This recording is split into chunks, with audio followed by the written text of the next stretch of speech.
রং তুলির আঁচড়ে কেউ তুলে ধরেছেন উত্তাল জুলাইয়ের চিত্র, কেউ বা ক্যানভাসে ফুটিয়ে তুলেছেন মানুষের স্বপ্ন, প্রতিবাদ আর মুক্তির আকাঙ্ক্ষা। ভিন্ন ভিন্ন ভাবনা আর শিল্প ভাষায় তৈরি এসব চিত্রকর্ম যেন ধারণ করছে জুলাই গণঅভ্যুত্থানের স্মৃতি ও সময়ের গল্প।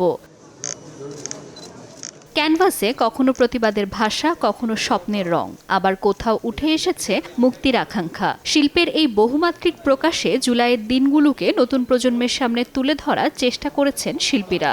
আমার দেখা মনে হয়েছে যে শিল্পকলা এতদিন যত আর্ট ক্যাম্প হয়েছে সেখান থেকে এই প্রদর্শনী, এই আর্ট ক্যাম্পটার সিলেকশনটা, আর্টিস্ট সিলেকশন এবং কাজ সব জায়গা থেকে অনেক অন্যরকম। এটা খুব একটা দুঃখ গাথা, বেদনা যে ঢাকা শহরেই সবাই ব্যালকনি থেকে, ছাদ থেকে, জানালা থেকে এই রাস্তায় রাস্তায় যে যুদ্ধ হয়েছে সেটা দেখেছে, মানুষকে রক্তাক্ত হয়ে পড়ে যেতে দেখেছে, গুলিবিদ্ধ হয়ে পড়ে যেতে দেখেছে।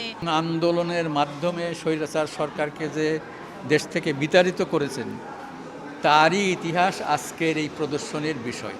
সংস্কৃতির এই নানা মাত্রিকতাকে বিশ্ব দরবারে তুলে ধরার কথা জানিয়ে সংস্কৃতিমন্ত্রী জানান, চারুশিল্পে বাংলাদেশে যে গ্রহণযোগ্যতা রয়েছে তা আরও বৃদ্ধি পাক, আরও উন্নত হোক সে লক্ষ্যে কাজ করছে সরকার।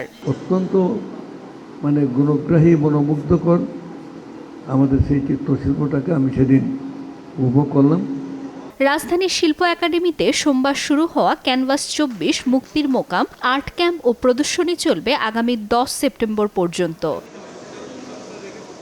ফাতেমাতুজ জোহরা, সময় সংবাদ, ঢাকা।